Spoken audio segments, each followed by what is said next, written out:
मेरा नाम राहुल है। मेरी पत्नी का नाम राधा है। हम लोग बहुत ही ज़्यादा गरीब थे।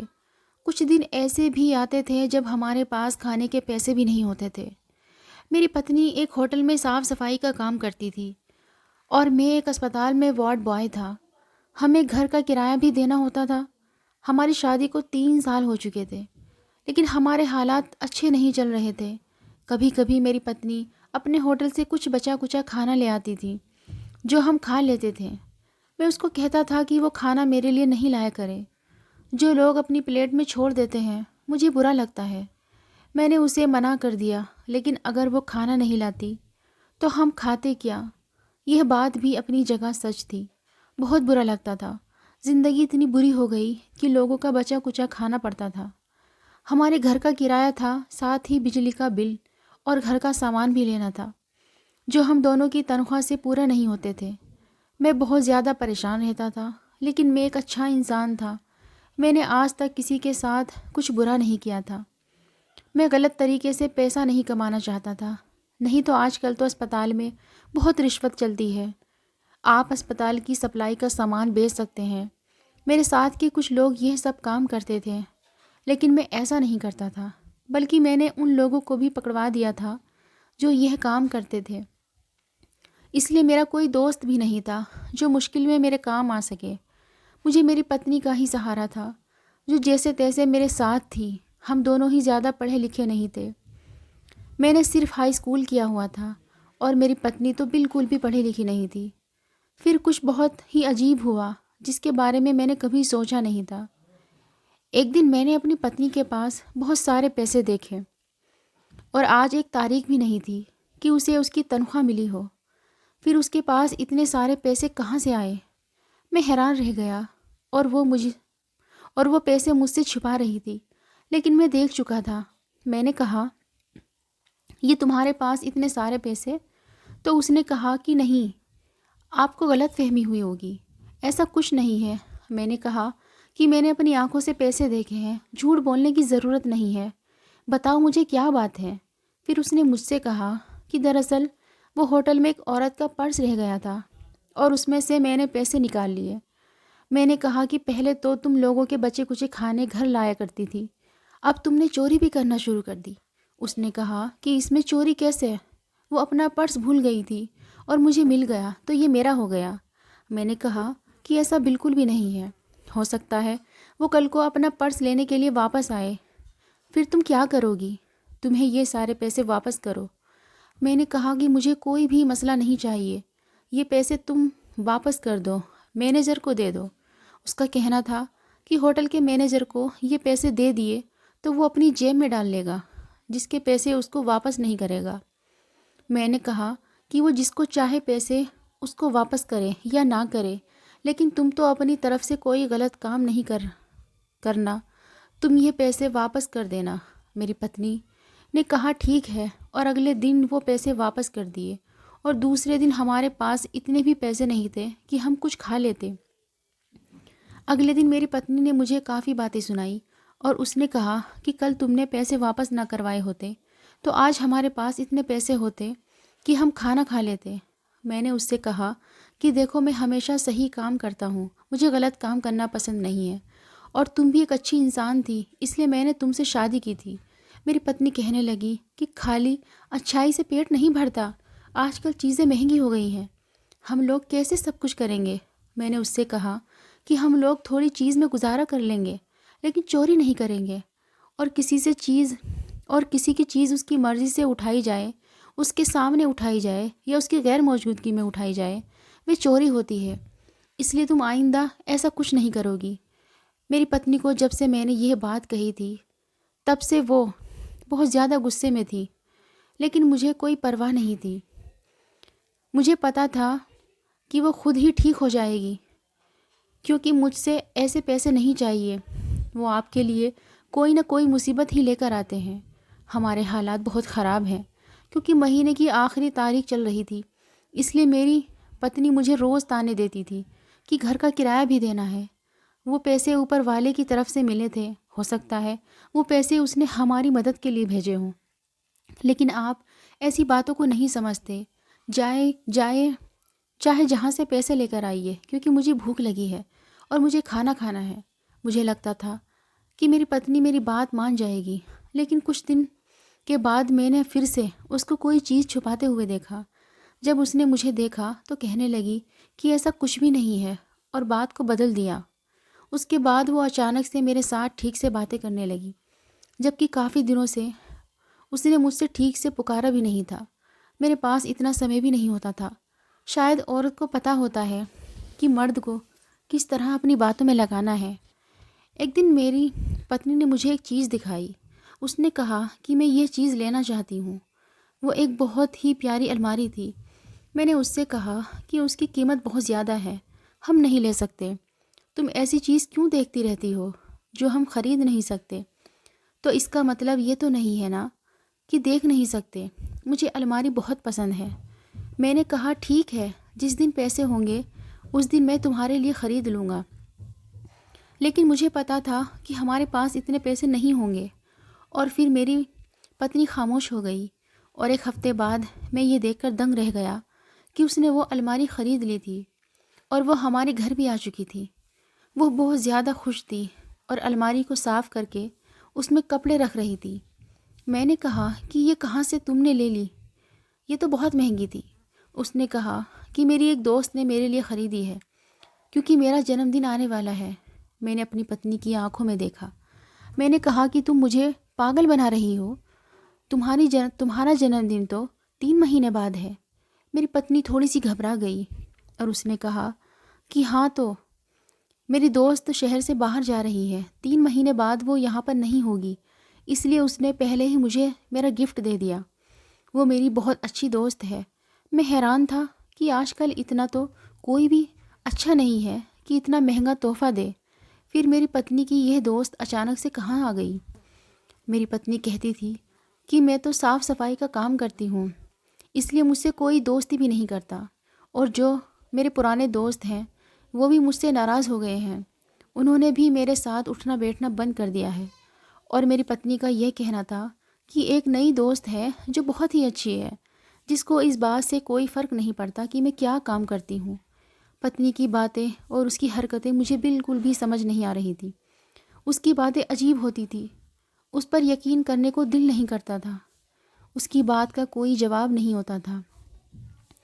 मैंने कहा कि ठीक है, अगर तुम्हारी दोस्त ने दी है तो, क्योंकि मुझे यह भी अच्छी तरह से पता था कि मेरी पत्नी के पास इतने पैसे कहाँ से आएंगे। और अगर उसके पास पैसे आएंगे तो यही सोचेगी कि घर का कोई सामान ले लेते हैं। हो सकता है कि उसकी दोस्त ने उपहार दे दिया हो। मैं भी शायद ज़रूरत से ज़्यादा ही सोच रहा था। मेरे पास बिल्कुल भी पैसे नहीं थे, फिर भी मेरी पत्नी ने मेरा साथ दिया था। हर तरह से वो मेरी सहायता करने की कोशिश करती थी। मुझे उसके बारे में इस तरह से नहीं सोचना चाहिए था। इसलिए 1 महीना हो गया और मैंने इस बात को भी भुला दिया। सब कुछ ठीक जा रहा था, लेकिन एक दिन मेरी पत्नी बेहोश हो गई। मैं उसे डॉक्टर के पास ले गया। डॉक्टर ने कहा कि आपकी पत्नी को मिट्टी से एलर्जी हो गई है। आप इनसे कहे कि मिट्टी वाला कोई भी काम ना करे। मैं हैरान हो गया कि मेरी पत्नी को अचानक से यह सब कुछ कैसे हो गया। डॉक्टर ने कहा कि अगर ये मिट्टी में काम करेगी तो इसी तरह बार बार बेहोश हो जाएगी और उनकी तबीयत ख़राब हो जाएगी। शायद ये बीमारी मेरी पत्नी को मिट्टी में काम करने से लगी थी, क्योंकि वो साफ़ सफाई का ही काम किया करती थी। जब मैंने उसको बताया तो ये सोचकर ज़्यादा हैरान थी कि मैं काम नहीं करूँगी तो पैसे कहाँ से आएंगे। मैंने उससे कहा कि पैसे ज़रूरी नहीं है, तुम्हारी तबीयत ज़्यादा ज़रूरी है। आज तुम काम पर नहीं जाओगी, हम थोड़े पैसों में गुजारा कर लेंगे। मेरी पत्नी मुझसे झगड़ा करने लगी और उसने कहा कि थोड़े से पैसों में तो हमारा गुजारा नहीं होगा। तुम्हें पता है ना कि हमारे कितने ज़्यादा खर्चे हैं, और मैं बच्चा पैदा करना चाहती हूँ, लेकिन इसी वजह से नहीं करती क्योंकि हमारे पास पैसे नहीं हैं। अब अगर मैंने भी काम छोड़ दिया तो हमारे हालात और बुरे हो जाएंगे। मैंने अपनी पत्नी को कहा कि मैं अभी ज़िंदा हूँ, मर नहीं गया हूँ, खुद कुछ कर लूँगा, लेकिन तुम्हें परेशान होने की ज़रूरत नहीं है। मैं तुम्हारे लिए कोई ऐसा काम ढूंढ लूँगा जिससे तुम्हें मिट्टी और गंदगी में काम ना करना पड़े। तब तक तुम घर पर आराम करो। मैं अपनी पत्नी के लिए कोई भी काम ढूंढने वाला नहीं था। उसने बहुत काम कर लिया था, यह मैंने उसे चुप कराने के लिए कहा था और वो भी खामोश हो गई थी। 2 दिन के लिए वो काम पर नहीं गई और अब उसकी तबीयत काफ़ी ठीक थी। उसने मुझसे कहा कि मेरी तबीयत बिल्कुल ठीक है। मैंने कहा अच्छी बात है और आराम करो, तुम्हारी तबीयत और ठीक हो जाएगी। लेकिन अचानक से वो कहने लगी मुझे काम पर जाना है। मैंने कहा कि काम पर जाने की ज़रूरत नहीं है, घर में आराम करो। वो फिर से मेरी बात पर चुप हो गई, लेकिन ऐसा लग रहा था कि बहुत ज़्यादा गुस्से में है। और फिर ऐसा हुआ कि मैं हैरान रह गया, क्योंकि जब मैं घर आया तो मेरी पत्नी घर पर नहीं थी। मैंने कहा कि कहाँ जा सकती है, उसका फ़ोन भी बंद था और वह पता नहीं कहाँ चली गई थी। मैं उसके लिए काफ़ी परेशान हो गया था, लेकिन वो उसी टाइम वापस आई थी जिस टाइम वो काम से वापस आया करती थी। और मैंने उसे देखा, उसके पास एक बैग भी था जो वो काम पर जाते हुए साथ में ले जाती थी। मुझे पता चल गया कि वो कहाँ पर गई थी। मैंने कहा कि क्या ज़रूरत थी काम पर जाने की, तो उसने कहा कि मेरी तबीयत बिल्कुल ठीक है और मैं घर में बोर हो रही थी, इसलिए चली गई। मैंने कहा कि तुम किस तरह की इंसान हो, तुम बोर हो रही थी तो काम करने चली गई। तुम्हें तुम्हें क्या वह काम करना अच्छा लगता है? उसने कहा कि मुझे वो काम करना अच्छा लगता है या नहीं, लेकिन मुझे पैसे कमाना अच्छा लगता है। मैंने कहा कि इतने पैसे तो मिलते नहीं तुम्हें, थोड़े से पैसे मिलते हैं, फिर भी पागल हो रही हो। मैंने मना किया, लेकिन उसने अगले दिन भी यही किया। उसकी तबीयत ख़राब थी, उसे मिट्टी से एलर्जी थी, पर वो यही काम करने के लिए बार बार जा रही थी। मुझे ऐसा लगने लगा कि कोई गड़बड़ ज़रूर है। मेरी पत्नी काम करने के लिए इतनी ज़्यादा बेचैन क्यों हो रही है? एक दिन मैंने सोचा कि मैं उसके रेस्टोरेंट में जाता हूँ और उन लोगों को ही कहता हूँ कि इसको नौकरी से निकाल दे, क्योंकि यह तो घर पर बैठने वाली नहीं। मुझे ये आइडिया बहुत अच्छा लगा। मैं वहाँ पर चला गया और मैंने जाकर मैनेजर से बात की। जब मैंने उसको कहा कि मेरी पत्नी को नौकरी से निकाल दे, तो उसने कहा कि कौन सी पत्नी है आपकी, नाम बताइए। मैंने उसका नाम बताया तो वो सोच में पड़ गया। मैं हैरान हूँ कि क्या ये मेरी पत्नी के बारे में नहीं जानता। उसने कहा कि आपकी पत्नी तो यहाँ 1 साल पहले काम करती थी, अब तो यहाँ पर काम नहीं करती, और हमने उसे निकाला भी इसलिए था क्योंकि वो अपना काम ठीक से नहीं कर रही थी। यह सुनकर मैं हैरान रह गया। मेरी पत्नी वहाँ काम नहीं करती थी, उसे वहाँ से निकाल दिया गया, और ये 1 साल पुरानी बात है, लेकिन उसने मुझे बताया तक नहीं। उन्होंने कहा कि वो यहाँ पर काम नहीं करती है, आपको कोई गलतफहमी हुई है। मैं बहुत परेशान हो गया, कुछ समझ में नहीं आ रहा था कि मैं क्या करूँ। फिर मेरी पत्नी कहाँ जाती थी, क्या काम करती थी, वो पैसे कहाँ से लाती थी? अगर वो किसी और होटल में काम कर रही थी तो वो मुझे बता सकती थी, इसमें छिपाने वाली क्या बात थी? और अगर उसने मुझसे छिपाया था तो इसका मतलब ये था कि कोई ना कोई गड़बड़ ज़रूर है। अगर मैं अपनी पत्नी से पूछता तो वो मुझे सच कभी नहीं बताती, वो मुझे अपनी बातों में उलझा लेती और कोई ना कोई झूठ बोल देती। इसलिए मेरे पास एक ही तरीका था कि मैं अपनी पत्नी का पीछा करूं और देखूं कि वो कहाँ पर जाती है। इसी तरह एक दिन मैंने उससे कहा कि मैं काम पर जा रहा हूँ, जबकि मैं घर में छुप गया। मेरे जाते ही वो काम पर जाने के लिए तैयार हो गई। उसने बैग में कुछ सामान भी रखा था, लेकिन मैं देख नहीं पाया था कि वो क्या है। इसके बाद वो घर से निकल गई और मैं भी उसका पीछा करने लगा था, मगर वो उसी जगह पर जा रही थी जहाँ पर होटल बना हुआ था। लेकिन वो लोग तो कह रहे थे कि मेरी पत्नी यहाँ काम नहीं करती है। फिर थोड़ी देर बाद मैंने देखा कि वो दुकान पर चली गई। उसने वहाँ से कोई चीज़ ली और उसके बाद वो सड़क के कोने पर खड़ी हो गई थी।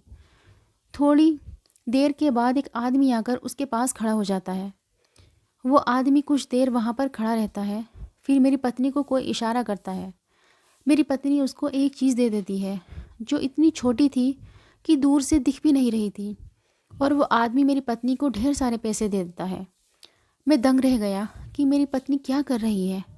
इतना तो मैं समझ गया था कि वो कोई चीज़ बेच रही है, लेकिन ऐसी कौन सी चीज़ थी जो लोग भी उसे छुप छुप छुप कर ले रहे थे, और वो भी मुंह छुपा कर बेच रही थी।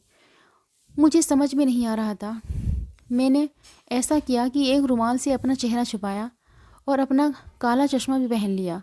इसके बाद मैं भी उसके पास जाकर खड़ा हो गया, लेकिन उसने मेरी तरफ नहीं देखा। मैं उससे थोड़ा पीछे खड़ा था। मैंने इतना कहा कि मुझे भी चाहिए। उसने मेरे हाथ पर वो चीज़ रख दी और मुझसे कहा कि 1000 रुपये दे दो। मैंने 1000 रुपये दे दिए, लेकिन पैसे उसके हाथ में देने के बाद मैंने उसका हाथ पकड़ लिया। वो हैरान होकर मेरी तरफ देखने लगी कि ये मेरा हाथ किसने पकड़ लिया है, और मैंने चेहरे से रुमाल हटा दिया। वो मुझे देखकर दंग रह गई और बहुत ज़्यादा परेशान हो गई। मैंने कहा कि क्या कर रही हो तुम यहाँ पर? उसको कोई जवाब नहीं आ रहा था। उसके पास कोई बात ही नहीं थी। मैंने कहा सीधा यहाँ से चुपचाप मेरे साथ चलो। वो चुपचाप घर आ गई। मैंने उससे पूछा, ये सब क्या करती रहती हो तुम? मैं बहुत ज़्यादा परेशान था, क्योंकि जो चीज़ मेरे हाथ में थी वो कुछ और नहीं बल्कि एक नशे वाली चीज़ थी। मेरी पत्नी गैर कानूनी तरीके से यह करती थी, और तभी तो उसे सड़क पर खड़े होकर मिट्टी से एलर्जी थी, क्योंकि सड़क पर साइड पर एक बिल्डिंग बन रही थी। मेरी पत्नी बुरी तरह रोने लगी और उसने कहा कि मुझे नौकरी से निकाल दिया गया था। मैंने वहाँ पर चोरी करने की कोशिश की थी। उसके बाद मुझे कुछ समझ नहीं आ रहा था कि मैं क्या करूँ। मैंने अपनी पत्नी को कहा कि वो यह सामान वापस कर दे और दोबारा इस तरह का कोई काम ना करे। ये एक ऐसी चीज़ है जिसको खाकर लोग अपनी सेहत और ज़िंदगी सब कुछ बर्बाद कर लेते हैं, और तुम ऐसी चीज़ को बेचती हो। तुम्हें शर्म आनी चाहिए। अगर तुमने यह काम नहीं छोड़ा तो मैं तुम्हें छोड़ दूँगा। मेरी पत्नी परेशान हो गई। उसने कहा कि मैं यह सब काम करना छोड़ दूँगी, और उसने ऐसा ही किया। उसने मुझसे माफ़ी मांगी और मैंने उससे कहा कि मैं तुम्हें माफ़ तो कर रहा हूँ, लेकिन दोबारा अगर मुझे इस तरह की किसी बात का पता चला तो मैं तुम्हें छोड़ दूँगा। मुझे लगता था कि मेरी पत्नी दोबारा ऐसा नहीं करेगी। उसके बाद उसने ऐसा किया भी नहीं। वो यह सब इसलिए कर रही थी कि हम बहुत गरीब थे, लेकिन उसके बाद से मैं उस पर नज़र भी रखता था। उसने जो भी किया वो गलत किया। उसने अपनी ज़िंदगी संवारने और जल्द अमीर होने के चक्कर में कई लोगों की ज़िंदगी तबाह की। फिर मैंने उसे समझाया कि यही नशा अगर कोई औरत मुझे दे, इस नशे पर मुझे लगाए, तो तेरे दिल पर क्या गुजरेगी? इनमें से कितने ऐसे लोग होंगे जिनके छोटे छोटे बच्चे होंगे? कितने लोग ऐसे होंगे जो घर के अकेले कमाने वाले होंगे? सिर्फ उनकी कमाई से घर चलता होगा, और इस तरह तुम्हारी वजह से वो अपनी कमाई गलत काम में लगा रहे हो, और उनके बच्चे या उनके माँ बाप खाने को तरस रहे हो। सोचो तुम्हें कितनी बद्दुआएं मिलेंगी। क्या तुम्हें ज़िंदगी भर सुकून मिल सकता है भला? तो इसलिए अपने कल को अच्छा करने के लिए किसी की ज़िंदगी बर्बाद मत करो। अपनी ज़िंदगी को अच्छा बनाने के लिए किसी की ज़िंदगी में कांटे ना भरो। आप ऐसा करने से ज़िंदगी में कभी भी सुकून हासिल नहीं कर सकते, बल्कि आप जैसा किसी के साथ करेंगे कल वैसा ही आपके साथ होगा। हर हाल में ऊपर वाले का धन्यवाद करना चाहिए।